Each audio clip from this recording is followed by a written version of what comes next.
Hello, नमस्ते and very good morning to all the classmate Guru channel पे आप सभी का स्वागत है। द हिंदू के नए सेशन के साथ आज फिर हम हाजिर हैं। जानती हूँ मैं बहुत ज़्यादा लंबा गैप हो गया है। कुछ बच्चे बहुत खुश होंगे मेरे आने से और कुछ मुंह फुलाए गोलगप्पे की तरह बैठे होंगे कि मैम इतने दिन कहाँ थी, हमारी पढ़ाई तो ख़राब हो गई।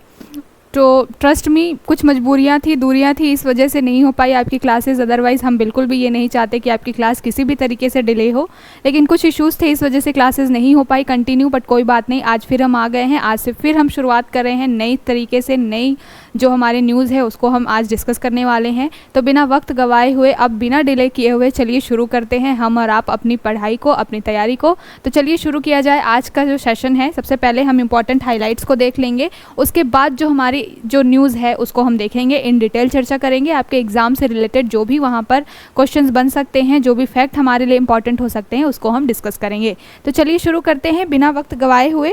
चलिए सबसे पहले शुरू करते हैं, देख लेते हैं इंपॉर्टेंट हाईलाइट्स को। तो पहली हाईलाइट क्या है, आज इलेक्शन का टाइम चल रहा है। अभी जब तक पूरा कंटिन्यू नहीं होगा उससे रिलेटेड बहुत सारे टॉपिक्स आते रहेंगे। तो अभी जो सबसे पहली न्यूज़ है वो ये है कि EC ask Nadda to explain Modi's poll speech. देखिए, मोदी जी ने अभी जा करके, जैसे चुनाव का टाइम चल रहा है, जगह जगह पे रैलियां होती रहती है, भाषण वगैरह देने जाते रहते हैं बहुत सारे जो एम्बेसडर्स एक तरीके से होते हैं, जो कैंपेनिंग करने के लिए होते हैं, जिनमें मोदी जी तो एक बड़ा चेहरा है बीजेपी के लिए। तो वो चुनाव की कैंपेनिंग कर रहे हैं और ऐसे में क्या होता है कि कई बारी हम ऐसी कुछ चीज़ें बोल जाते हैं जो मॉडल कोड ऑफ कंडक्ट है उसके खिलाफ चला जाता है या उसके बियॉन्ड चला जाता है। तो उसी से रिलेटेड है कि पीएम ने कोई ऐसी बात कह दी है जिसके खिलाफ में जो कांग्रेस पार्टी है, अपोजिशन पार्टी है, उन्होंने इलेक्शन कमीशन में शिकायत दर्ज की है कि मॉडल कोड ऑफ कंडक्ट चल रहा है, आचार संहिता का समय चल रहा है, आचार संहिता चालू है, लागू है, और उस समय में जो पीएम मोदी ने बोला है तो उसके लिए एक्शन लेना चाहिए। तो ईसी ने क्या किया है, इलेक्शन कमीशन ने, जो नड्डा जी हैं वो क्या है, बीजेपी के अभी हेड हैं, अध्यक्ष हैं, तो इसलिए उनको एक नोटिस जारी करके ये जवाब मांगा है कि बताइए क्या कारण है जिसकी वजह से उन्होंने ऐसा बोला है। अब इसमें भी एक इंटरेस्टिंग न्यूज़ है, द हिंदू ने छापा है कि जनरली क्या होता है कि जिस व्यक्ति ने इस तरीके का भाषण दिया होता है उसको नोटिस जारी किया जाता है। बट चूंकि जो चेहरा है वो पीएम मोदी है और वो प्राइम मिनिस्टर रह चुके हैं अभी फ़िलहाल, तो वो एक तरीके से नेता की तरह ही अभी चुनाव के लिए कैंपेनिंग कर रहे हैं, लेकिन मोदी है, इस वजह से उनको डायरेक्ट नोटिस न दे करके क्या किया गया है, नड्डा के थ्रू उनको नोटिस दिया गया है। तो इससे रिलेटेड भी एक मुद्दा आया हुआ है, न्यूज़ है, द हिंदू ने इसको लिया हुआ है। तो चलिए देखते हैं हमारी अगली न्यूज़ की तरफ। अगला हमारा हाईलाइट क्या है, rising incidence of IBD cases across the globe is a cause of concern. तो अभी क्या हो रहा है, देखा जा रहा है कि आईबीडी जो है ये एक तरीके की बीमारी है। हम आगे देखेंगे कि क्या है ये, जीएस पेपर 3 में साइंस से रिलेटेड आपका ये टॉपिक इंपॉर्टेंट है, तो हम आईबीडी के बारे में देखेंगे। आईबीडी जो है एक तरीके की पेट से संबंधित बीमारी है और अभी ये क्या है, बहुत ही बढ़ रहा है, इसके केसेस ऑल ओवर वर्ल्ड बहुत ज़्यादा बढ़ रहे हैं। तो इससे रिलेटेड एक न्यूज़ आई हुई है। आपके एग्जाम में यहाँ से प्रश्न बन जाते हैं, साइंस एंड टेक में हेल्थ से रिलेटेड कोई भी टॉपिक होता है तो वहाँ से की टर्म उठा करके क्वेश्चन बन जाता है, साथ के साथ में उसमें क्या क्या फीचर्स होते हैं, उसके क्या लक्षण होते हैं, क्या इफेक्ट होते हैं, कैसे उसको ट्रीट किया जाता है, इससे रिलेटेड क्वेश्चन बनता है। तो हम इसको देख लेंगे, आईबीडी को देखेंगे, साथ के साथ में उसमें हमारे इंडिया में क्या उसके लिए किया जा रहा है काम, इसके बारे में देखेंगे। अभी फ़िलहाल all over the world, not only India, all over the world क्या है, आईबीडी के लिए बहुत ज़्यादा कुछ खास मेजर्स लिए नहीं गए हैं, लेकिन अब क्या है, केसेस बढ़ रहे हैं, इस वजह से एक कंसर्न रेज किया हुआ है अलग अलग करना चाहिए ऑर्गेनाइजेशंस के द्वारा कि अब इस पर ध्यान देने की ज़रूरत है। तो देखेंगे आईबीडी के बारे में। अगली हमारी न्यूज़ क्या है, new test for special learning disabilities in adults on anvil. तो ये एक तरीके का न्यूज़ है जो कि जेएनयू के एक स्टूडेंट थे, उन्होंने रेस किया था, कोर्ट में पिटीशन डाली थी कि ये स्पेशल लर्निंग डिजीज़ होती है, एक ये क्या होता है, डिसेबिलिटीज़ होती है, इसको कहते हैं एसएलडी, शॉर्ट फॉर्म इसका क्या है, एसएलडी। तो ये भी कहीं ना कहीं आपके जीएस पेपर 3 में साइंस वाले रिलेटेड और हेल्थ सेक्टर से रिलेटेड है। तो ये जो स्पेशल लर्निंग डिसेबिलिटीज़ जो है एक तरीके की बीमारी है और इसको क्या है, जो हमारा बच्चों के लिए आपने देखा होगा, बच्चों या दिव्यांगजनों के लिए क्या होता है, नौकरी में या शिक्षा में इसके डिसेबिलिटी के बेस पे उनको कुछ आरक्षण दिए जाते हैं। तो फिलहाल एक पिटीशन गया हुआ था कि जो अभी डिसेबिलिटी का क्राइटेरिया है उसमें इन SLD को शामिल नहीं किया गया, यानी कि स्पेशल लर्निंग डिसेबिलिटीज़ को शामिल नहीं किया गया है। तो उसके लिए गवर्नमेंट से मांग की गई थी, साथ के साथ पिटीशन भी डला हुआ था कि इसको भी क्या करना चाहिए, शामिल करना चाहिए। जो हमारे दिव्यांगता सर्टिफिकेट जो होती है, जिस बेसिस पे दिव्यांगता सर्टिफिकेट दिया जाता है बच्चों को या फिर अडल्ट्स को, तो उनमें इसको भी शामिल करना चाहिए। इसके रिगार्डिंग एक पिटीशन थी जिसके ऊपर अभी क्या है, गवर्नमेंट ने उसका संज्ञान लिया है और गवर्नमेंट भी इस तरीके से इस पे गौर कर रही है और इसको शामिल करने की बात कर रही है। तो इससे रिलेटेड एक न्यूज़ है। अब यहाँ से हमारे लिए इंपॉर्टेंट क्या है, एक तो SLD के बारे में इंपॉर्टेंट है कि SLD होता क्या है, साथ के साथ में हम ये देखेंगे कि अभी किस तरीके से जो वर्तमान दिव्यांगता सर्टिफिकेट दिया जाता है उसमें क्या क्या प्रोविजंस है, और हम ये देखेंगे कि इसके उसमें शामिल होने से क्या फ़ायदा, क्या बेनिफिट जो हो बच्चों को या फिर अडल्ट्स को मिल सकता है। तो देखेंगे इसको बहुत अच्छे से। उसके बाद हमारी अगली जो न्यूज़ है, छोटी सी न्यूज़ है, Modi thanks Italian PM for invitation of G7 meeting. Italy की PM कौन है? जॉर्जिया मेलोनी जी। पिछले साल जब G20 की बैठक हुई थी, ऑल ओवर द इंडिया यही बात चल रही थी कि मोदी जी और मेलोनी जी के संबंध जो हैं वो कुछ अच्छे ही हैं। तो अभी क्या हो रहा है, G7 की मीटिंग होने जा रही है, इस बार इटली में होने जा रही है। तो मेलोनी जी ने क्या किया है, मोदी जी को इनविटेशन दिया है। तो कोई व्यक्ति हमें इनविटेशन देता है तो हमारा थैंक यू करना तो बनता ही है ना। तो PM मोदी जी ने भी थैंक यू किया है, किसको? मेलोनी जी को। देखेंगे G7 के बारे में क्या उसकी न्यूज़ है, क्या उसमें के कौन कौन से देश हैं और क्या उसके फर्दर चीज़ें होती हैं जब इस तरीके का कोई ग्रुप आता है, कोई ऑर्गेनाइजेशन आती है और वो बैठकें करती है, तो उसके क्या आगे चल कर के बेनिफिट्स होते हैं उसके बारे में हम देखेंगे। क्योंकि ये जो क्वेश्चन है, ये जो टॉपिक है, वो आपके GS पेपर 2 में जो इंटरनेशनल रिलेशन साथ के साथ ऑर्गेनाइजेशन से रिलेटेड होता है। और अभी जो प्रीलिम्स पास में आ रहा है, तो इस तरीके से आपसे G7 हो गया, G20 हो गया, जो भी ऑर्गेनाइजेशंस होते हैं या इस तरीके के ग्रुप होते हैं, उससे क्वेश्चन बनते हैं। तो हम देख लेंगे उसको अपने प्रीलिम्स को ध्यान में रखते हुए। अगली हमारी न्यूज़ क्या है, SC decline petition to end collegium review NJAC। अभी क्या हुआ है, NJAC के बारे में बहुत समय से हमेशा चलता रहता है ये केंद्र और कोर्ट के बीच में विवाद। देखिए पिछले साल क्या हुआ था, 2022-23 में हुआ था कि किरण रिजिजू जी जब कानून मंत्री थे, तो उन्होंने क्या किया था कि कॉलेजियम सिस्टम को क्या किया था, क्वेश्चन किया था, और उसके जगह में एक नेशनल जुडिशरी अकाउंट करने के लिए या फिर क्या करना चाहिए, अपॉइंट करने के लिए कमेटी बनाने के लिए बात की थी। और उन्होंने बोला था कि एक आयोग होना चाहिए जिसके द्वारा क्या होना चाहिए, न्यायपालिका में न्यायाधीशों की नियुक्ति होनी चाहिए। तो इससे रिलेटेड एक पिटीशन डाली गई थी, उसको फिर से सुप्रीम कोर्ट ने डिक्लाइन कर दिया गया है। तो हम जो NJAC से रिलेटेड अभी क्या वर्तमान स्थिति है उसको भी देखेंगे, साथ के साथ बैकग्राउंड में भी जाकर देखेंगे कि हिस्ट्री में क्या रही है, इसके रिलेटेड क्या चीज़ें डेवलपमेंट्स हुई हैं, क्या अमेंडमेंट हुए हैं, क्योंकि यहाँ से आपके प्रश्न बनते हैं। बहुत ही इंपॉर्टेंट टॉपिक है ये, जुडिशरी से रिलेटेड है। और जब न्यायिक सक्रियता की बात आती है, न्यायिक समीक्षा की बात आती है, वहाँ पर भी आप इसको कोट कर सकते हैं। हम साथ के साथ ये भी देखेंगे जब पृथक्करण का सिद्धांत की बात होती है, जहाँ बात की जाती है कि केंद्र और न्यायपालिका दोनों को अलग अलग होना चाहिए, एक दूसरे के मामले में हस्तक्षेप नहीं करना चाहिए। तो GS पेपर 2 में पॉलिटी वाले चैप्टर से ये टॉपिक से ये पूरा टॉपिक जो है वो रिलेट करता है। तो बहुत अच्छे से हम इसको देखेंगे, बहुत ही इंपॉर्टेंट हमारा ये टॉपिक है।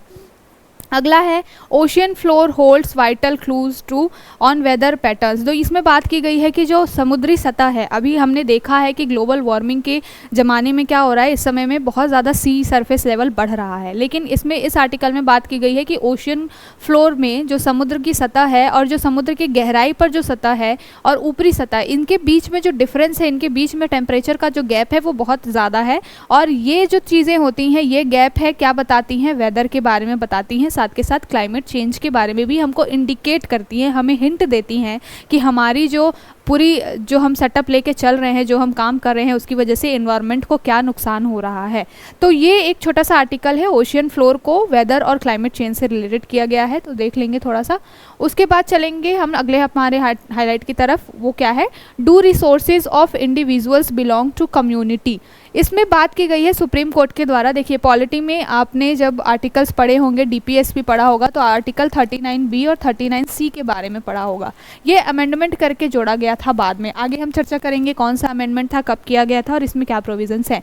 तो आर्टिकल 39B से रिलेटेड ये पूरा न्यूज़ है, पॉलिटी से रिलेटेड है, इसलिए वैसे भी हमारे लिए टॉपिक इंपॉर्टेंट है। इसमें बात की गई है, सुप्रीम कोर्ट ने पूछा है अटॉर्नी जनरल यानी कि केंद्र से पूछा है उनके थ्रू कि क्या रिसोर्सेज जो कि ह्यूमन के द्वारा बनाए जाते हैं, मान लीजिए किसी व्यक्ति के द्वारा कोई संपत्ति अर्ज की गई है, किसी ने अपनी मेहनत खून पसीने की कमाई लगा करके कोई ज़मीन खरीदी है या कोई मकान बनाया है, क्या उसको भी समुदाय की की संपत्ति बना करके केंद्र के द्वारा हड़पा जा सकता है या केंद्र के द्वारा लिया जा सकता है। कई तरीके से ऐसा होता है ना कि जब भी किसी किसान की ज़मीन होती है और जब वहाँ से रोड गुजारनी होती है, नेशनल हाईवे निकलना होता है, तो क्या किया जाता है कि उन ज़मीनों को क्या कर लिया जाता है, अधिग्रहित कर लिया जाता है। उसके बदले में कुछ कंपनसेशन की राशि दी जाती है। हालांकि ये भी मेंशन है कि कृषि भूमि को इस तरीके से नहीं शामिल किया जाएगा, और अगर शामिल किया भी जाएगा तो जो मार्केट रेट चल रहा है उस तरीके से उस मार्केट रेट पर उनको पैसा दिया जाएगा।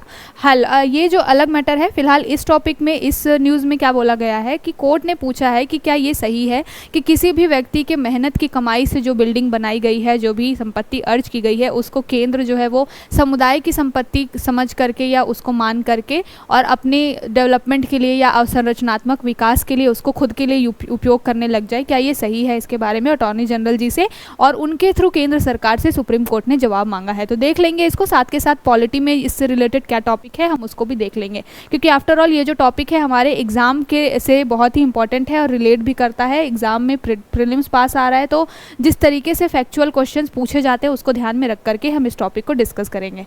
अगली हमारी न्यूज़ है छोटी सी, फॉर डोंगरिया कोंड। ये डोंगरिया कोंड ओडिशा में रहने वाली एक ट्राइबल ग्रुप है, और इससे रिलेटेड क्या न्यूज़ आई हुई है कि इन ट्राइबल ग्रुप्स को नक्सलाइट बोल करके क्या किया जाता है, डिटेन कर दिया जाता है। और फिलहाल ये जो डोंगरिया कोंड्स हैं ये अपना कंसर्न रेज कर रहे हैं कि हम नक्सलाइट नहीं हैं, हमारा कोई संबंध ऐसा नहीं है, फिर भी हमें नक्सलाइट घोषित कर दिया गया है, जिसकी वजह से हमको सोशली बहुत सारी चीज़ें झेलनी पड़ रही हैं। तो अब हम इसका अपोज कैसे करेंगे? मताधिकार का यूज़ नहीं करेंगे, हम वोट देने नहीं जाएंगे। हम जानते हैं कि संख्या में हम कम है, लेकिन इस तरीके से अगर हम अपने मत का प्रयोग नहीं करेंगे, वोट देने नहीं जाएंगे, तो ज़रूर सरकार हमारी तरफ भी ध्यान देगी। इस तरीके की बात है। तो हमारे लिए ये टॉपिक इतना इंपॉर्टेंट नहीं है, लेकिन ये जो कोंड है, डोंगरिया कोंड है, ट्राइब है, इसलिए हम इसको थोड़ा सा देख लेंगे कि कहाँ पे ये पाई जाती है, क्या इनके कंसर्न है, क्योंकि ट्राइबल ग्रुप से भी आपके एग्जाम में क्वेश्चन बनते हैं। तो ये कुछ हाइलाइट्स है। सबसे पहले अब देख लेते हैं हमारी इनसे रिलेटेड डिटेल न्यूज़ क्या है और फिर हमारे लिए क्या इंपॉर्टेंट वहाँ से बन सकता है। तो सबसे पहली न्यूज़ ये आई है कि EC ask Nadda to explain Modi's poll speech. यहाँ पर मोदी जी कहीं गए हुए थे स्पीच देने के लिए, और वहाँ पर जाकर के उन्होंने कुछ ऐसी बातें कह दी जो कि आचार संहिता का उल्लंघन करती थी। अब उसके रिगार्डिंग क्या हुआ कि कांग्रेस सरकार ने क्या किया, उसके खिलाफ में इलेक्शन कमीशन में कंप्लेंट की। हाँ, अब इस तरीके का एक और मैटर है जहाँ पर खड़गे के खिलाफ में क्या किया गया है, कंप्लेन किया गया है। किसने किया है? बीजेपी गवर्नमेंट के द्वारा। तो ये इलेक्शन का टाइम है, आरोप प्रत्यारोप चलते रहेंगे, एक दूसरे के ऊपर पार्टियां इस तरीके के एलिगेशंस लगाती रहेंगी। फिलहाल हमारे लिए इंपॉर्टेंट क्या है कि इलेक्शन कमीशन ने जवाब मांगा है। किससे मांगा है? लेकिन डायरेक्टली पीएम से नहीं मांगा है, जो बीजेपी के अध्यक्ष हैं नड्डा जी, उनसे मांगा है। इलेक्शन कमीशन ने नोटिस जारी करके उनसे जवाब मांगा है कि बताइए उन्होंने ऐसा क्यों किया है। अब हमारे लिए ये टॉपिक इतना इंपॉर्टेंट नहीं है, लेकिन हमारे लिए इंपॉर्टेंट ये है कि मॉडल कोड ऑफ कंडक्ट होता क्या है, क्योंकि इलेक्शन का टाइम है, लोकसभा के चुनाव होने वाले हैं और कहीं ना कहीं आपके पॉलिटी के रिलेटेड ये बहुत ही इंपॉर्टेंट टॉपिक है। तो क्वेश्चन आपसे अगर बनेगा इस टॉपिक से तो कहाँ से बनेगा? आचार संहिता से बनेगा। तो हम अपने एग्जाम को ध्यान में रखते हुए फालतू की इधर उधर की कोई बात ना करते हुए सीधे टॉपिक पे आएंगे, पॉइंट पे आएंगे और अपनी क्या करेंगे, चर्चा को आगे बढ़ाएंगे। तो सबसे पहले हम जानते हैं कि आचार संहिता क्या होती है। आचार संहिता एक तरीके का क्या होता है, बहुत सारे उसमें इंस्ट्रक्शंस होते हैं, दिशा निर्देशों का एक ग्रुप होता है जिसमें लिखा होता है कि ये चीज़ें चुनाव के दौरान पार्टियां भी नहीं कर सकती हैं, साथ के साथ जो अपोजिशन पार्टियां हैं वो नहीं कर सकती हैं। सत्ताधारी पार्टी को क्या करना चाहिए, क्या नहीं करना चाहिए, ये सारे जो दिशा निर्देश इंस्ट्रक्शंस जो होते हैं उनका एक सेट होता है इस आचार संहिता के अंदर। तो आदर्श आचार संहिता क्या होती है? चुनाव के पहले जो राजनीतिक दल होते हैं उनके सभी उम्मीदवारों के आचरण को विनियमित करता है। मतलब कि कोई भी उम्मीदवार है किस तरीके से आचरण करेगा, क्या वो बोलेगा, क्या वो नहीं बोलेगा, इस तरीके से उसको रेगुलेशन करने के लिए दिशा निर्देशों का एक सेट को क्या कहा जाता है? आदर्श आचार संहिता कहा जाता है। ठीक है, तो यहाँ तक बात आपको समझ में आ गई होगी। अब ये पूरा मुद्दा कहाँ पे रिलेट करता है? तो जीएस जो आपके पॉलिटी का चैप्टर है चुनाव से संबंधित, वहाँ पर आर्टिकल 324 यानी कि अनुच्छेद 324 जो है वो बात करता है चुनाव आयोग के बारे में, चुनाव कैसे कंडक्ट होना चाहिए इसके बारे में। तो ये जो आदर्श आचार संहिता वाला टॉपिक है वो आर्टिकल 324 से इनडायरेक्टली रिलेट करता है, डायरेक्टली रिलेट नहीं करता है। ध्यान रखिएगा कि इस तरीके का क्वेश्चन बन सकता है कि क्या आचार संहिता को कानूनी मान्यता मिली हुई है? तो बिल्कुल भी नहीं, कानूनी मान्यता नहीं दी गई है। इस तरीके का क्वेश्चन आपको फंसाने के लिए पूछ सकता है। तो ध्यान में रखिएगा कि आचार संहिता को कानूनी मान्यता अभी तक नहीं दी गई है। इट मीन्स क्या है कि ये आर्टिकल 324 से इनडायरेक्टली रिलेट करता है, डायरेक्टली इसका कोई उससे संबंध नहीं है। तो कानूनी मान्यता नहीं होने की वजह से भी इसके ऊपर बहुत समय समय पर विवाद उठते रहते हैं। वो अभी यहाँ पर टॉपिक इंपॉर्टेंट नहीं है, यहाँ पर आदर्श आचार संहिता के बारे में हम बात करें। तो सबसे पहले हमने देख लिया कि ये क्या होता है, दिशा निर्देशों का सेट होता है जिसमें राजनीतिक दलों को और साथ के साथ में अन्य जो भी उम्मीदवार होते हैं उनके आचरण को रेगुलेट किया जाता है कि व्यक्ति को चुनाव के समय में क्या बोलना है, क्या नहीं बोलना है, किस तरीके से आचरण करना है। अब देख लेते हैं इसकी हिस्ट्री के बारे में कि कब सबसे पहले आया, क्योंकि आपने जब भी प्रीवियस ईयर के ट्रेंड्स देखे होंगे तो देखा होगा कि कई बारी जो टॉपिक न्यूज़ में होता है उसकी हिस्ट्री में जाकर के एक दो स्टेटमेंट वहाँ से दे दिए जाते हैं कि ये जो बीमारी है उसकी उत्पत्ति यहाँ से हुई थी, उसका ओरिजिन ये था, इस तरीके से। तो वैसे ही आचार संहिता की उत्पत्ति कब हुई है उसकी भी थोड़ी हिस्ट्री जानना जरूरी है। तो आचार संहिता को कब शुरुआत की गई थी, सबसे पहले 1960 में क्या हुआ था, केरल विधानसभा ने इसके बारे में क्या किया था, एक प्रावधान लाया था। तो 1960 में केरल विधानसभा में आचार संहिता के बारे में प्रावधान आया था। उसको देखते हुए उसके बाद में जो सेंटर लेवल पे भी सोचा गया कि हाँ इस तरीके की कोई चीज़ होनी चाहिए। और फिर 1962 में लोकसभा के चुनाव होने थे। लोकसभा आम चुनाव के समय में इलेक्शन कमीशन ने क्या किया, इस तरीके के एक निर्देशों का सेट जारी किया। लेकिन जाहिर सी बात है जब भी स्टार्टिंग होती है तो बहुत ज़्यादा रेगुलेशंस इम्पोज किए नहीं जाते हैं, थोड़ा लिबरलाइजेशन होता है उसमें, क्योंकि कोई भी बड़ी चीज़ को सीधे सीधे अडॉप्ट कर लेना बहुत टफ होता है। तो इसलिए क्या हुआ कि 1962 में जो भी इंस्ट्रक्शंस आए थे वो बहुत कड़े नहीं थे, नियम बहुत ज़्यादा कड़े नहीं थे, ऐसा नहीं था कि बिल्कुल बाध्यकारी थे। तो इस वजह से कुछ उसमें लूप होल दिखाई देने लगे थे। फिर उसको समय समय पे अमेंड किया गया। तो 1967 में क्या हुआ, लोकसभा विधानसभा चुनाव ने क्या किया, उसमें जैसे 62 में हुआ कि सिर्फ लोकसभा में चीज़ें लागू हुई थी, तो फिर 67 में ये सोचा गया कि क्यों ना इसको राज्यसभा के चुनाव में भी लागू किया जाए और विधानसभा के चुनाव में, राज्यसभा में तो नहीं, विधानसभा के चुनाव में भी लागू किया जाए। तो 1967 में क्या हुआ, इसको लोकसभा के साथ साथ विधानसभा के चुनाव में भी शामिल किया गया। तो LS+VS यानी कि लोकसभा और विधानसभा दोनों के चुनाव में जो आचार संहिता का कॉन्सेप्ट लेकर आया गया, कब आया गया, 1967 में। उसके बाद में फिर धीरे धीरे और डेवलपमेंट्स होते रहे। 1968 में फिर कुछ उसमें प्रोविजंस हुए, फिर 71, 72 में भी उसको कुछ प्रोविजंस हुए, और फाइनली जो वर्तमान स्थिति चल रही है उसमें 74 और 79 में जो भी सुधार हुए उसका बहुत बड़ा रोल है। तो अभी जो चुनाव आयोग है वो काफ़ी ज़्यादा एक तरीके से लिबरल चीज़ों को छोड़ करके कड़े नियम कानूनों को उसने आचार संहिता में शामिल कर दिया है। बहुत जगह पे रिस्ट्रिक्शंस है, कड़े रिस्ट्रिक्शंस है, लेकिन अभी भी यही मुद्दा है कि उनको कानूनी मान्यता नहीं दी गई है। इस वजह से चुनाव आयोग बहुत ज़्यादा कुछ कर नहीं पाता है, और चुनाव आयोग खुद भी नहीं चाहता है कि आचार संहिता को क्या किया जाए, कानूनी मान्यता दे दी जाए। क्यों वो नहीं चाहता है, उसका ये एक कारण है कि जब भी कोई चीज़ कानूनी मान्यता प्राप्त हो जाती है, इट मीन्स कि आप अगर वो चीज़ें नहीं मिल रही है तो कोर्ट में जा सकते हैं, और कोर्ट का काम क्या होता है, लंबे समय तक अटका रह जाता है। हमने देखा हुआ है कि इंडिया में जो है केस का भार इतना ज़्यादा है, इसकी वजह से कई सारे मामले 5-5 साल पेंडिंग पड़े रहते हैं, उसके बाद उसकी सुनवाई होती है। ऐसा तो कई बारी हुआ है कि कई बारी किसी अपराधी को जेल में डाला गया है या फिर उसके ऊपर कोई मामला चल रहा है, 5 साल बाद उसकी सुनवाई हुई, तब तक वो अपराधी ही मर गया।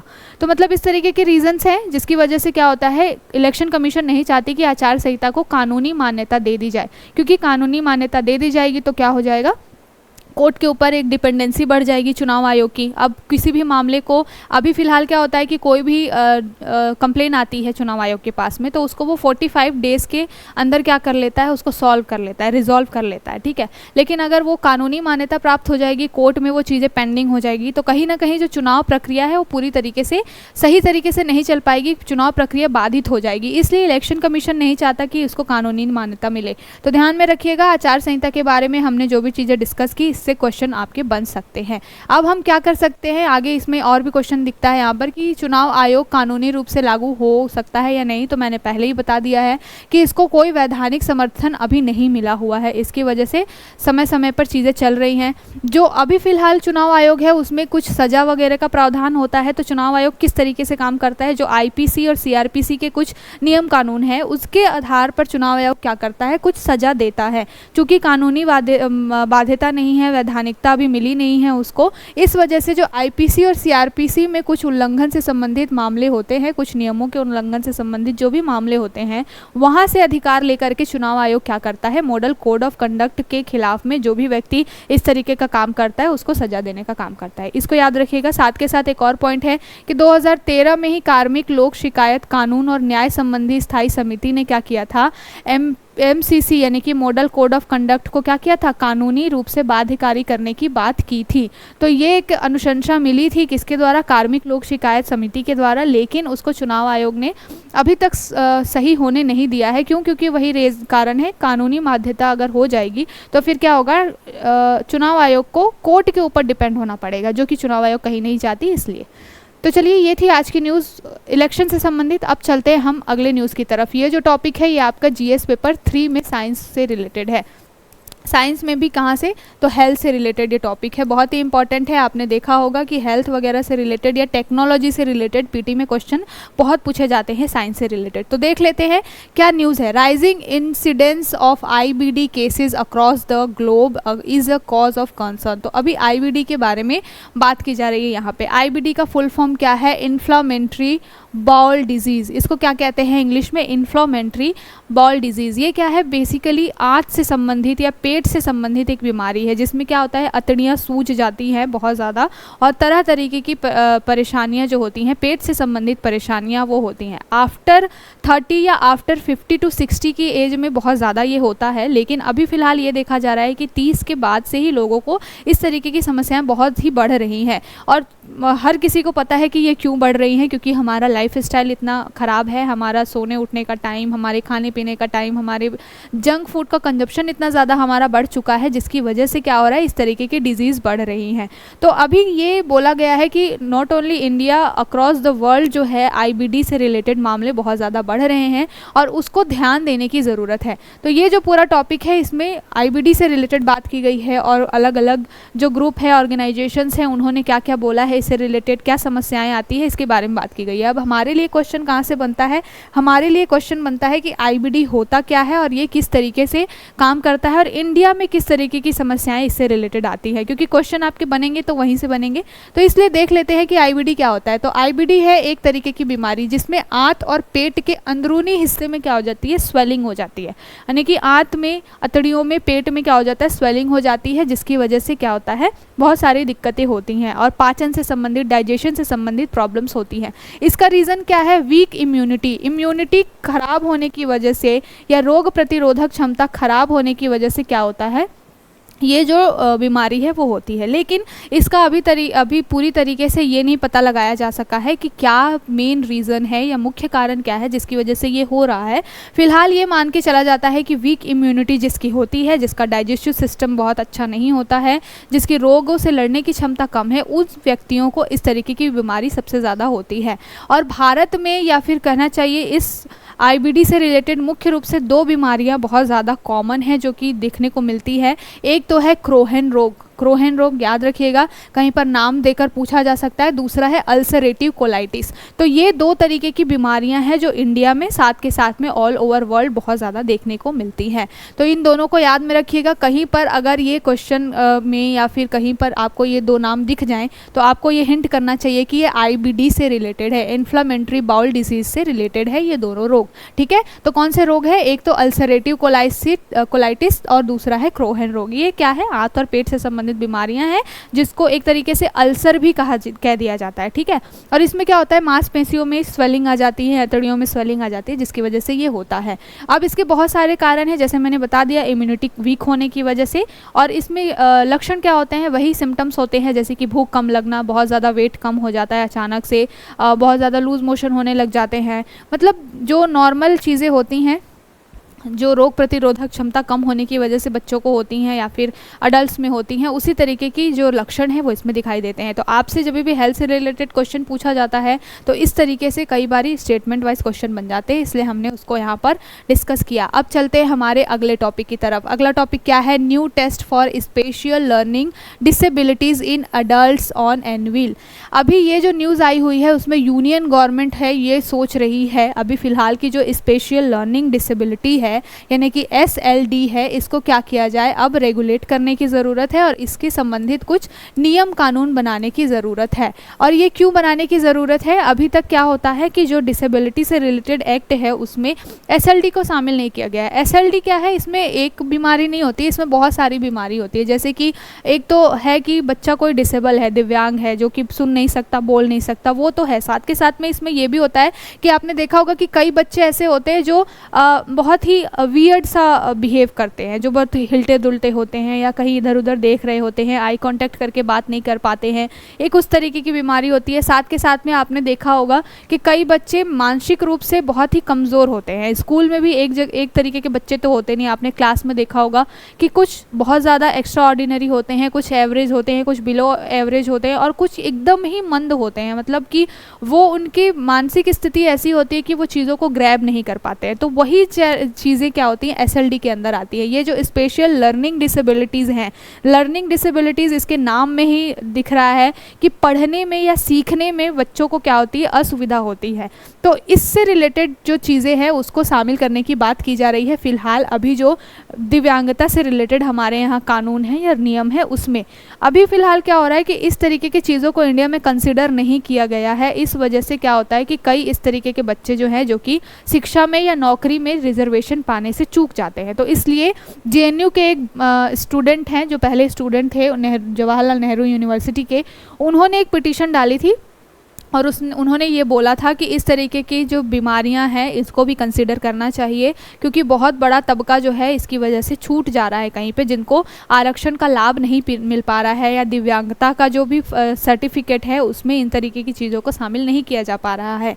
तो इससे रिलेटेड ये पूरा मामला था। तो अभी फ़िलहाल गवर्नमेंट जो है, यूनियन गवर्नमेंट, इस कंसर्न को समझा है उन्होंने और ये एक्सपेक्ट किया है कि इस साल के एंड तक इससे रिलेटेड कुछ जो नियम हैं वो बन जाएंगे। तो हमने देख लिया इसके बारे में। और यहाँ पर जो फ़ायदा इसका क्या होगा, तो अभी फ़िलहाल देखिए जो गवर्नमेंट इंस्टीट्यूशंस होते हैं वहाँ पर क्या होता है, लगभग 5% तक का क्या होता है, शिक्षा में इनको रिजर्वेशन मिलता है इस तरीके का, और साथ के साथ 4% का रिजर्वेशन मिलता है जॉब में। तो एजुकेशन और जॉब में दोनों जगह ही अगर इस तरीके की चीज़ों को शामिल कर दिया जाए तो क्या होगा, दिव्यांग बच्चे जो होंगे उनको बहुत फ़ायदा मिलेगा, रिजर्वेशन मिलेगा, तो वो भी आगे बढ़ पाएंगे, अपनी एजुकेशन को कंप्लीट कर पाएंगे, जॉब ले पाएंगे। तो इसलिए इन सारी चीज़ों को शामिल करना बहुत ज़रूरी है।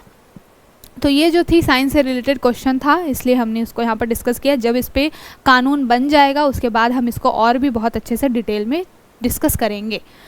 अगली हमारी न्यूज़ क्या है, मेलोनी जी से रिलेटेड है, सभी को मालूम है और बताने की तो ज़रूरत नहीं है कि G20 का जब समिट हुआ था उस समय में मेलोनी और PM जी के ऊपर में क्या क्या रील्स वगैरह बन रही थी बहुत सारी। तो अभी G7 की जो मीटिंग है, फ़िलहाल हमारे लिए न्यूज़ ये है कि G7 की जो मीटिंग है वो क्या होने वाली है, जून में होने वाली है। जून 13 to 15 जो है वो G7 की मीटिंग होने वाली है। कहाँ पर होने वाली है, तो इटली में होने वाली है। उसके लिए इन्विटेशन आया हुआ था मोदी जी को और मोदी जी ने उसको एक्सेप्ट कर लिया है, साथ के साथ थैंक यू भी बोल दिया है, भैया अपनी ग्रीटिंग्स दे दी है। तो हमारे लिए ये इंपॉर्टेंट नहीं है, लेकिन हमारे लिए इंपॉर्टेंट क्या है, G7 इंपॉर्टेंट है, क्योंकि यहाँ से क्वेश्चन बनते हैं। और G7 एक तरीके का ग्रुप है जहाँ पर क्या है, बहुत बड़ी बड़ी अर्थव्यवस्थाएं जो है, जो कि वैश्विक लेवल पे बहुत ज़्यादा इंपॉर्टेंस रखती हैं, उनका एक ग्रुप है और अर्थव्यवस्था के लिहाज से भी बहुत इंपॉर्टेंट है, इसलिए हम इसको यहाँ पे डिस्कस कर रहे हैं। ये जो टॉपिक है ये GS पेपर 2 में आपके ऑर्गेनाइजेशंस, इंटरनेशनल ऑर्गेनाइजेशंस या ग्रुप वगैरह से रिलेटेड है, साथ के साथ प्रीलिम्स के लिहाज से बहुत इंपॉर्टेंट है, इसलिए हम इसको देख रहे हैं।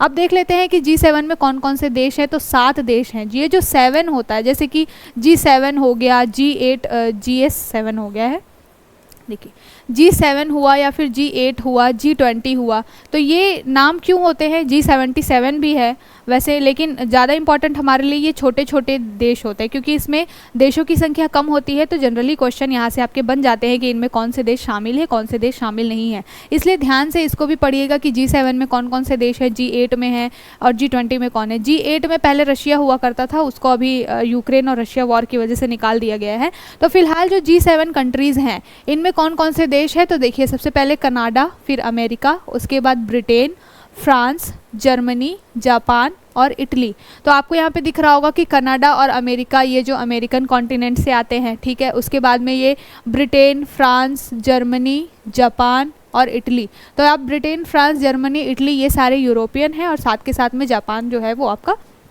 एशिया वाले रीजन में आ जाता है। इस तरीके से आप देख सकते हैं, ठीक है।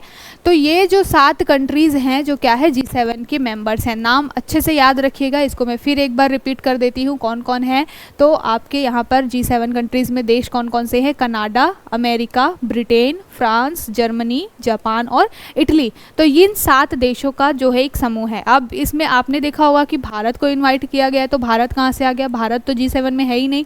तो भारत को क्या है, एक पर्यवेक्षक की तरह, ऑब्जर्वर की तरह, या फिर एक तरीके से होता है ना कि चीफ गेस्ट की तरह बुला लिया जाता है, तो उस तरीके से। स्थायी सदस्यों की बात की जाएगी तो G7 में केवल ये 7 स्थायी सदस्य है, लेकिन भारत को भी उसमें इनवाइट किया गया है और भारत हर साल ही लगभग जाता है G7 की मीटिंग अटेंड करने के लिए। इस बार भी जाना है जून में। अभी इलेक्शन है और इलेक्शन के रिजल्ट जून में आने वाले हैं, और मोस्ट प्रोबेबली जो जून में इलेक्शन के रिजल्ट आ जाएंगे उसके बाद से मोदी जी की विजिट होगी। अब हम बिल्कुल शॉर्ट हम भी बोलते हैं कि आएंगे तो शायद मोदी जी ही, देखते हैं वैसे इलेक्शन का रिजल्ट क्या होता है। फिलहाल G7 में कितने देश हैं हमने ये देख लिया, और ये आपसे कई बार स्टेटमेंट के थ्रू बन जाते हैं इस तरीके के क्वेश्चन कि G7 की वैश्विक अर्थव्यवस्था में देखिए तो लगभग 62% से लेकर के 70% तक की भागीदारी है। तो इस तरीके के स्टेटमेंट वाइज क्वेश्चन बनते हैं। अब हम इसको ऐसे क्वेश्चन क्यों यहाँ पर डिस्कस करते हैं, इसलिए डिस्कस करते हैं कि ताकि आप कहीं पर भी इस तरीके के कोई भी टॉपिक या कोई स्टेटमेंट पढ़े तो आपको दिमाग में क्लिक होना चाहिए कि हाँ इस तरीके के क्वेश्चन आपसे पूछे जाते हैं, वो चीज़ें आपको क्लिक होती हैं, वो चीज़ें फिर आप अपने नोट डाउन करते हैं अपने डायरी में, और फिर आपको अल्टीमेटली वो क्या देते हैं, बेनिफिट देते हैं। तो G7 से रिलेटेड न्यूज़ थी। अब चलते हैं अगले बहुत ही इंपॉर्टेंट न्यूज़ की तरफ। ये जो है वो GS पेपर 2 में पॉलिटी से रिलेटेड है, और यहाँ पर बात किसके बारे में की जा रही है, जो जुडिशियल और जो कार्यपालिका है, जुडिशरी और जो कार्यपालिका है उसके बीच में शक्तियों के पृथक्करण के बारे में ये बात करता है। क्या न्यूज़ है, SC declines petitions to end collegium revive NJAC। तो NJAC क्या है, नेशनल जुडिशियल अपॉइंटमेंट जो कमेटी थी, इसके बारे में हमने पहले भी पढ़ा होगा। अगर आप तैयारी कर रहे हैं और अच्छे से तैयारी कर रहे हैं, एग्ज़ाम इस बार ही देने वाले हैं, तो आपने अभी तक ये टॉपिक पढ़ लिया होगा। ये जो पूरा मुद्दा है इसके बारे में अभी एक पिटीशन डाली गई थी जिसमें बात की गई थी कि क्या होना चाहिए, न्यायाधीशों की नियुक्ति जो होनी चाहिए उसके लिए एक कमेटी होनी चाहिए। कमेटी में कौन कौन होने चाहिए, कमेटी में भैया चीफ जस्टिस ऑफ इंडिया हो, साथ के साथ में 2 ऐसे लोग हों समाज का और न्याय का अच्छा खासा ज्ञान रखते हों, साथ के साथ में 2 न्यायाधीश हों। इस तरीके की एक कमेटी होनी चाहिए, और ये जो मिलकर के क्या करना चाहिए, न्यायाधीशों की नियुक्ति करनी चाहिए। इस तरीके का कॉन्सेप्ट केंद्र सरकार लेकर के आई थी, लेकिन जब ये शुरुआत में आई थी उस समय भी कोर्ट ने इसको क्या किया था, स्ट्रक डाउन कर दिया था, यानी कि अमान्य घोषित कर दिया था। और अभी पिछले साल फिर से रिजिजू ने क्या किया था, किरण रिजिजू जो है उन्होंने ये पिटीशन डाली थी, फिर से उन्होंने एक मामला रेस किया था कि इस तरीके की जो चीज़ें हैं NJAC को फिर से लागू करना चाहिए और न्यायाधीशों की नियुक्ति इस तरीके से होनी चाहिए। कोर्ट ये बोलता है कि ये हमारी शक्तियों के पृथक्करण सिद्धांत का हनन करता है। अगर जो कोर्ट है, जुडिशरी है, तो उसमें जो कौन से जो जज है वो अपॉइंट होंगे, ये जो व्यवस्था है अभी फिलहाल कॉलेजियम के थ्रू होता है। और कॉलेजियम में क्या होता है, कॉलेजियम में 5 वरिष्ठ जज होते हैं। तो 5 वरिष्ठ जज होते हैं कोर्ट के, सुप्रीम कोर्ट के, या फिर जो भी CJI अपॉइंट करता है या फिर राष्ट्रपति अपॉइंट करता है। तो वो 5 वरिष्ठ जज मिल करके क्या करते हैं, अभी फिलहाल न्यायाधीशों की नियुक्ति करते हैं। और इसको कोर्ट अपनी संप्रभुता मानता है। वो समझता है कि अगर मेरे यहाँ पर मैं एक न्यायिक क्या कहते हैं जानकारी रखता हूँ तो मैं ही अपॉइंट करना चाहिए, हम लोग ही अपॉइंट करने चाहिए जो न्यायाधीश हैं उनको। लेकिन केंद्र सरकार ऐसा कहती है कि नहीं, ये केवल और केवल न्यायपालिका का मामला नहीं होना चाहिए, इसमें कार्यपालिका को भी शामिल करना चाहिए। तो ये जो शक्तियों के पृथक्करण का मामला जो है ये बीच बीच में उठता रहता है। फिलहाल क्या न्यूज़ आई है कि जो पिटीशन थी उसको सुप्रीम कोर्ट ने डिक्लाइन कर दिया है और बोला है कि नहीं, अभी जो कॉलेजियम व्यवस्था चल रही है वही चलेगी। अब हमारे लिए क्वेश्चन ये जो है, यहाँ से हमने देख लिया कि क्या चीज़ें हैं। अब हम देख लेते हैं कि यहाँ से क्वेश्चन क्या बनते हैं और इसके बारे में देख लेते हैं कि पिछली हिस्ट्री क्या रही है NJAC से रिलेटेड। तो जो राष्ट्रीय न्यायिक नियुक्ति आयोग है यानी कि NJAC है, इसकी शुरुआत सबसे पहले कहाँ हुई थी? तो सबसे पहले इसके बारे में बात की गई थी 2014 में। क्या हुआ था, NJAC अधिनियम आया था और NJAC अधिनियम में क्या किया गया था, कॉलेजियम प्रणाली को बदलने की बात की गई थी। लेकिन ये ज़्यादा चला नहीं, 2015 में ही उसको क्या किया गया था, स्ट्रक डाउन कर दिया गया था। उसके पहले कौन सा ये अमेंडमेंट था, तो 99th कॉन्स्टिट्यूशनल अमेंडमेंट था। याद रखिएगा, बहुत ही इंपॉर्टेंट है ये। हर बार यहाँ पर क्वेश्चन कई बार ही बने हुए हैं प्रीलिम्स में, आप प्रीवियस ईयर उठा के देखेंगे तो 99th जो था कॉन्स्टिट्यूशनल अमेंडमेंट एक्ट था, यानी कि संविधान संशोधन अधिनियम था, 2014 में ये आया था, जिसमें क्या बात की गई थी, एनजेएससी को लाने की बात की गई थी। और इसमें इसकी संरचना में क्या था, जैसा मैंने पहले बताया कि मुख्य न्यायाधीश क्या हों, इसके अध्यक्ष हों, 2 वरिष्ठ न्यायाधीश इसके पदेन सदस्य हों, और साथ के साथ में केंद्रीय कानून और न्याय मंत्री इसके पदेन सदस्य हो, और न्याय की समझ रखने वाले या न्याय समाज की समझ रखने वाले कुछ लोग क्या हों, इसमें सदस्य हो। इस तरीके से एक आयोग बनाया जाए और वो मिल करके न्यायाधीशों की नियुक्ति करें। अब ये कौन सा अमेंडमेंट था, बहुत इंपॉर्टेंट, याद रखिएगा, 99th अमेंडमेंट कब आया था, 2014 में।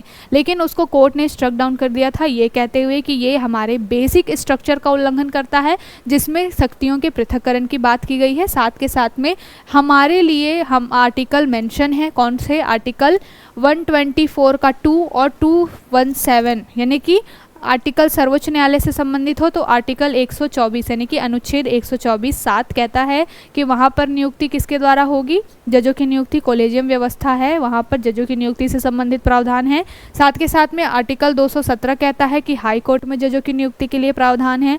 तो सुप्रीम कोर्ट ने ये कहते हुए स्ट्रक डाउन कर दिया था कि हमारे लिए ऑलरेडी प्रावधान बने हुए हैं कि जजों की नियुक्ति कैसे करनी है। अब हम नहीं चाहते कि इस तरीके का कोई भी कमेटी आए हमारे पास में और जो हमारी शक्तियों के पृथक्करण सिद्धांत का उल्लंघन करे। तो ये मामला स्ट्रक डाउन हो गया था उसी समय, लेकिन विवाद हमेशा चलता रहता है। और आपने पिछले कुछ सालों में देखा होगा कि न्यायिक सक्रियता जो है वो बहुत ज़्यादा बढ़ रही है। न्यायिक सक्रियता कहने का मतलब है कि न्यायपालिका ऑलमोस्ट हर मामले में क्या कर लेती है, अपना संज्ञान ले लेती है। कोई भी समाज से रिलेटेड मुद्दा होता है तो उसमें क्या होता है, सुप्रीम कोर्ट का अपना एक वर्डिक्ट आ जाता है। हालांकि सुप्रीम कोर्ट हमेशा ही इस तरीके से टांग नहीं अड़ाती है। जब उसके पास कोई पिटीशन आता है या उसको ऐसा लगता है कि ये मुद्दा बहुत ही ज़्यादा ज़रूरी है इसको रेस करना, या यहाँ पर केंद्र सरकार गलत कर रही है, तो ही वो उस मुद्दे में कूदती है। हमने कई सारे ऐसे देखे हुए हैं पिटीशंस जिसको सुप्रीम कोर्ट ने सीधे सीधे से खारिज कर दिया है कि ये केंद्र का मामला है। तो अगर आपसे क्वेश्चन इस तरीके से बने कि क्या ये न्यायिक सक्रियता है कि फिलहाल के समय में न्यायपालिका बिल्कुल एक तरफा चल रही है और केंद्र के अगेंस्ट चल रही है, तो बिल्कुल ऐसा नहीं है। एक बैलेंस्ड अप्रोच है उनके साइड से भी, और हमें भी अपने आंसर में दिखाना है कि एक बैलेंस्ड अप्रोच हम लेकर के चलते हैं और न्यायपालिका भी बैलेंस्ड अप्रोच लेके चलती है। ऐसा नहीं कि हर मामले में वो टांग अड़ाती है, और ऐसा भी नहीं है कि वो क्या करती है, बिल्कुल सारे मुद्दे छोड़ देती है। ठीक है, तो फिलहाल एनजेएससी से रिलेटेड ये मुद्दा था। अभी कुछ दिनों में ये चलता रहेगा और इससे रिलेटेड एक कुछ ना कुछ आर्टिकल ज़रूर आएंगे द हिंदू में। तो जब ये आर्टिकल आएगा उसको हम इन डिटेल बहुत अच्छे से डिस्कस कर लेंगे। अब चलते हैं अगले हमारे न्यूज़ की तरफ। ये ocean floor holds vital clues on weather pattern says INCOIS. तो ये इनकोइस के बारे में हम यहाँ पर जानेंगे। उससे पहले हम ये जानेंगे कि इसमें बात क्या की गई है। इस आर्टिकल में, इस एडिटोरियल या इस न्यूज़ में बात की गई है कि जो ओशियन करंट है उसमें क्या हो रहा है। ओशियन करंट में बहुत ज़्यादा उतार चढ़ाव देखा जा रहा है। कई ग्लोबल वार्मिंग की वजह से कई जो ठंडी धाराएँ हैं वो गर्म जल धाराओं की तरफ बदल रही है, यानी कि समुद्र का जो सरफेस लेवल है, यानी कि सी सरफेस लेवल है, वो बहुत ज़्यादा क्या हो गया है, बढ़ गया है। और ये जो टेम्परेचर डिफरेंस हो रहा है, यानी कि जो सतह पर, समुद्री सतह पर, साथ के साथ समुद्र के भीतर जो समुद्र की निचली तल है उनके बीच में जो डिफरेंस बढ़ रहा है, उसकी वजह से क्या हो रहा है, वेदर और क्लाइमेट से रिलेटेड कई सारे चेंजेस देखने को मिल रहे हैं। तो इससे रिलेटेड एक न्यूज़ आई हुई है और ये बताता है कि किस तरीके से हम इसकी अध्ययन करके, यानी कि ओशियन लेवल का या सी सरफेस लेवल का अध्ययन करके हम वेदर और क्लाइमेट चेंज से रिलेटेड चीज़ों का पता लगा सकते हैं। तो ये एक आर्टिकल है, इसमें बात की गई है किसके बारे में, इनकोइस के बारे में। तो हमारे लिए इंपॉर्टेंट यहाँ पर इनकोइस है, तो इनकोइस के बारे में हम देख लेते हैं। ये जो पूरा आपका टॉपिक है ये जीएस पेपर 3 में जो ज्योग्राफी वाला एरिया है, ज्योग्राफी का सेक्टर है, वहाँ पर इंपॉर्टेंट है, वहाँ से रिलेट करता है। अब हम इनकोइस के बारे में देखते हैं, इसको हिंदी में क्या कहते हैं, भारतीय राष्ट्रीय महासागर सूचना सेवा केंद्र। तो ये इनकोइस है, भारतीय राष्ट्रीय महासागर सूचना, नाम में ही स्पष्ट है कि किसके बारे में बात करता है, महासागर से रिलेटेड ये बात है, यानी कि समुद्र से रिलेटेड बात करता है। उसमें जो भी चेंजेस होते हैं, चाहे वो क्लाइमेट से रिलेटेड हो, चाहे उसका वो सरफेस लेवल बढ़ रहा हो, जीव जंतुओं पे क्या प्रभाव पड़ रहा हो, इससे रिलेटेड जो भी मुद्दे होते हैं उसको क्या करता है, ये बताता है समय समय पर। और ये किसके अंदर आता है, तो ध्यान में रखिएगा, इस तरीके के प्रश्न बनते हैं। पृथ्वी विज्ञान मंत्रालय जो है, जो अर्थ साइंस मिनिस्ट्री है हमारी, उसके अंदर ये इनकोइस आता है। अब कई बार आपको प्रीलिम्स में क्वेश्चन मिलेगा कि ऑर्गेनाइजेशन दे दिया जाता है और उसके जो मंत्रालय होता है उसका नाम, लेकिन जनरली ऐसा होता है कि गलत नाम दिए होते हैं। तो आपको ये पता कब चलेगा, जब आपने वो चीज़ों को पढ़ा होगा, उस तरीके से देखा होगा कि हाँ एग्ज़ाम में इस तरीके के क्वेश्चन बनते हैं, तो आपको पता होगा कि नहीं ये तो महासागर से संबंधित है और ये किसके अंदर आता है, ये अर्थ साइंस मंत्रालय यानी मिनिस्ट्री के अंदर आता है। जब आपको ये पता होगा, ये दिमाग में आपके क्लिक करेगा और फिर आप सही आंसर तक पहुँच जाएंगे। तो ध्यान में रखिएगा, इस तरीके के ही प्रश्न बनते हैं यहाँ से ऑर्गेनाइजेशन से और संस्थाएँ जो होती हैं उनसे। इनको इसकी स्थापना कब हुई है, तो 2007 में इसकी स्थापना हुई है, पृथ्वी विज्ञान मंत्रालय। ठीक है, याद रखिएगा। किस तरीके की निकाय है, स्वायत्त निकाय है, ऑटोनोमस संस्था है, अपने लिए जो रूल्स बना सकती है, अपनी नियुक्ति वगैरह पे ध्यान देती है और समय समय पर पर्यावरण को या फिर महासागरों को क्या नुकसान हो रहा है उसके बारे में बताती है। तो ध्यान में रखिएगा इनको इसके बारे में। अब चलते हैं हम अपने अगले आर्टिकल की तरफ। ये बहुत ही इंपॉर्टेंट है क्योंकि ये बात करता है आर्टिकल 39B के बारे में। ये जीएस पेपर 2 में आपके पॉलिटी से रिलेटेड है। अब यहाँ पर ये जो आर्टिकल है वो आर्टिकल 39 और बी के साथ 39C से भी रिलेट करता है। तो हम दोनों को देखेंगे इसमें क्या प्रोविज़न है। कई बारी आपसे इस तरीके के प्रश्न बनते हैं। पहले तो न्यूज़ देख लेते हैं कि क्या है। Do resources of individuals belong to community आज सुप्रीम कोर्ट। तो सुप्रीम कोर्ट ने पूछा है अटॉर्नी जनरल से कि क्या, जैसे एक पिटीशन डला हुआ था कुछ ज़मीन से रिलेटेड था जिसमें केंद्र ने क्या किया था, किसी व्यक्ति के ज़मीन को अधिग्रहित किया हुआ था। मुद्दा क्या होता है, जब भी कोई विकासात्मक या अवसंरचना इंफ्रास्ट्रक्चर से रिलेटेड काम किए जाते हैं, कई बारी नेशनल हाईवे निकालना होता है तो आपने देखा होगा कि कई घर टूट जाते हैं और अगर वो रोड के किनारे होते हैं, अवैध तरीके से बने होते हैं तो भी वो टूट जाते हैं। और अगर कोई नेशनल हाईवे किसी रास्ते से निकलनी है, वहाँ पर किसी व्यक्ति की ज़मीन आती होती है तो वो सारा केंद्र ले लेता है। हालांकि उसके बदले में कुछ कंपनसेट करना होता है, लेकिन कंपनसेशन भी कब होता है, जब वो कृषि भूमि होती है। कई सारे मामले ऐसे होते हैं जिसमें केंद्र को कंपनसेट करना बाध्यकारी नहीं होता है, तो वहाँ पर क्या होता है, लोगों के साथ बहुत ही गलत हो जाता है। तो इस तरीके की एक पिटीशन डली हुई थी, उस पर सुप्रीम कोर्ट ने बोला कि क्या ये सही है कि किसी व्यक्ति ने अपने खून पसीने की कमाई से कोई संपत्ति बनाई हो और उसको अवसंरचनात्मक विकास के नाम पर आप क्या कर ले, हड़प ले, अधिग्रहित कर ले। तो इससे रिलेटेड मामला है। अब ये पूरा जो टॉपिक है वो किससे रिलेटेड है, देखिए इसमें दो चीज़ें बोली गई है कि जो ह्यूमन रिसोर्स हैं क्या उसको कम्युनिटी रिसोर्स मानना चाहिए, इंडिविजुअल रिसोर्स को कम्युनिटी रिसोर्स मानना चाहिए या नहीं, ये सुप्रीम कोर्ट ने बोला है कि क्या ये सही है। अब यहाँ पर जो ये कम्युनिटी रिसोर्स वाला टर्म है ये क्यों आया हुआ है, क्योंकि आर्टिकल 39B में मेंशन है। आर्टिकल 39B, पहली बात तो ये कि ये कब हुआ था, तो 25th कॉन्स्टिट्यूशनल अमेंडमेंट किया गया था, 25वां संविधान संशोधन अधिनियम किया गया था। कब, 1971 में। तो 1971 में 25वां संविधान संशोधन अधिनियम किया गया था और डीपीएसपी में जो आर्टिकल 39 है, directive principle of state policy में जो आर्टिकल 39 है उसमें अमेंडमेंट किया गया था और ये आर्टिकल 39B और 39C जोड़ा गया था। अब 39B में क्या बात की गई थी, 39B में बात की गई थी कि अगर किसी केंद्र सरकार को ये ज़रूरी समझती है वो कि कोई भी मुद्दा या कोई भी ज़मीन, कोई भी एक क्षेत्र जो है वो विकासात्मक गतिविधियों के आड़े आ रहा है, यानी कि अवसंरचनात्मक डेवलपमेंट के लिए उस ज़मीन को केंद्र की ज़रूरत है, कि उस ज़मीन की केंद्र को ज़रूरत है, तो वो क्या कर सकता है, 39B के तहत समुदाय की संपत्ति समझ करके वो क्या कर सकता है, अधिग्रहित कर सकता है। तो कम्युनिटी रिसोर्स करके एक इस आर्टिकल में चीज़ें या टर्म मेंशन है। तो कम्युनिटी रिसोर्स के अंदर क्या आ जाता है, सभी तरीके की ज़मीन जो आ जाती है जो कि उस क्षेत्र में या उस अवसंरचनात्मक विकास वाले क्षेत्र में आ जाती है। ठीक है, तो यहाँ पर ये मुद्दा था। अब 39B से रिलेटेड ये मामला जब कोर्ट में गया तो फिर सुप्रीम कोर्ट ने इससे रिलेटेड बात पूछी। इसमें दो चीज़ें मेंशन है, एक तो 39B ये कहता है कि जो भी चाहे केंद्र सरकार अगर उसको लगता है कि ये ज़मीन उसके लिए ज़रूरी है तो वो कम्युनिटी रिसोर्स के नाम पर उस ज़मीन को क्या कर सकता है, अधिग्रहित कर सकता है। और 39C में क्या बोला कि 39C में बोला गया कि उसको कंपनसेट करने की बिल्कुल भी ज़रूरत नहीं है।